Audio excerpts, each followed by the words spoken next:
हरे कृष्णा, राधे राधे। हम सभी भागवत की कथाओं का श्रवण कर रहे हैं। आज का प्रसंग है यदुवंश को शाप। शुकदेव कहते हैं, सब लीला है भगवान श्री कृष्ण की। पहले लीला का विस्तार, अब लीला को विश्राम।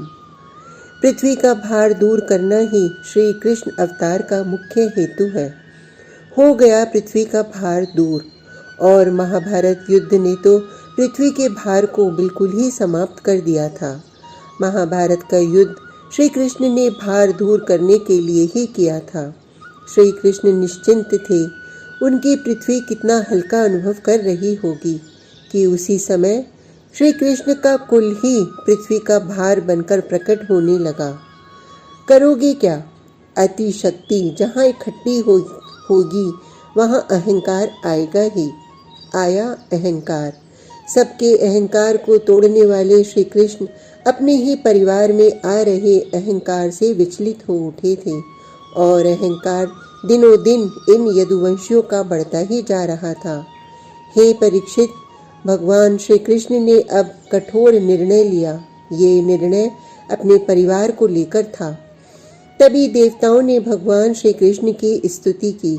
श्री कृष्ण ने आकाश की ओर देखा तो बस यही बोले, हे देवताओं, क्या चाहते हो? आप अपने धाम बैकुंठ पधारे प्रभु, क्योंकि प्रभु जिस लक्ष्य को लेकर आप अवतार धारण किए थे उस पृथ्वी का भार तो दूर हो ही गया है। देवताओं के मुख से ये सुनकर भगवान श्री कृष्ण हंसे, फिर बोले, हे देवों, सबसे बड़ा पृथ्वी का भार तो अब मेरा परिवार ही बन गया है, क्योंकि अहंकार हिंसा के लिए प्रेरित करता है, और मेरे परिवारी जनों का तो अहंकार चरम में पहुंच चुका है। देवताओं ने शांत भाव से भगवान की बात सुनी। फिर भगवत चरणों में पुष्प अर्पित करते हुए सब लोग वहां से चले गए थे। भगवान श्री कृष्ण इन दिनों लोगों से कम ही मिल रहे हैं। ये केवल ऋषि मुनियों से मिलते या दीन दुखियों से, राजाओं से और अपने परिवारी जनों से तो बिल्कुल ही नहीं। महाराजा उग्रसेन ने श्री कृष्ण से पूछा था कि मैं यदुवंश के मंगल के लिए एक यज्ञ का आयोजन करने जा रहा हूँ, द्वारिका के निकट पिंडारक क्षेत्र में। श्री कृष्ण ने स्पष्ट शब्दों में कहा कि महाराज, मैं नहीं आऊँगा। इन दिनों मैं एकांतवास में रह रहा हूँ, लेकिन आप यज्ञ का आयोजन कीजिए। मेरे पास ऋषि मुनि विराजे हैं। मैं इन सबको आपके पास भेज रहा हूँ। यही आपके यज्ञ की शोभा होंगे। फिर वहाँ उपस्थित देव ऋषि नारद, दुर्वासा, भृगु, अंगिरा, कश्यप, वामदेव, अत्रि आदि सबको श्री कृष्ण ने प्रणाम करके प्रार्थना की, आप महाराज उग्रसेन द्वारा आयोजित यज्ञ में पधारे। उन्होंने आपको निमंत्रण दिया है। ये सुनकर ऋषिजन सब श्री कृष्ण को प्रणाम करके जहाँ यज्ञ का आयोजन होने वाला था वहीं पहुँच गए। अक्रूर आदि ने समुद्र के किनारे ही निवास की व्यवस्था बनाई है, वहीं संतों को ठहराया गया था। ये तो श्री कृष्ण का प्रपौत्र है, और ऐसे यज्ञ आयोजन में मदिरा का सेवन एक ऋषि ने देख लिया तो उन्होंने दूसरे ऋषि से कहा, जहाँ धन मद होता है वहाँ इन दुर्गुणों को देखा जा सकता है। छी, श्री कृष्ण के पुत्र ऐसे? ऋषियों ने नाक भों सिकोड़ लिए थे, जो स्वाभाविक भी था। श्री कृष्ण की संतति ऐसी? ये सब देख रहा था महारानी जामवती का पुत्र साम। ये भी मदिरा पिए हुए था। इसको चिढ़ हो गई इन ऋषियों से कि देखो, हमारे दक्षिणा में पलने वाले और हम में ही दोष दर्शन कर रहे हैं। उसने अन्य बालकों को बुलाया, फिर सबके कान में कुछ कुछ कहा। मत्त तो सब थे ही। मदिरा की मत्तता ही नहीं, मूल मत्तता थी धन की, यश की, अपराजित होने की। विश्व में कोई ऐसा नहीं था जो इन यदुवंशियों को कुछ बोल भी दे। उनके पास संख्या बल बहुत था और धन बल तो था ही। शक्ति इनके पास अपार हो गई थी। इसलिए तो जामवती का पुत्र साम अहंकार से भर गया। इन बाबाओं की ये हिम्मत कि हम लोगों को कुछ भी बोल रहे हैं। शुकदेव कहते हैं, प्रमादी हो गया है यदुवंश।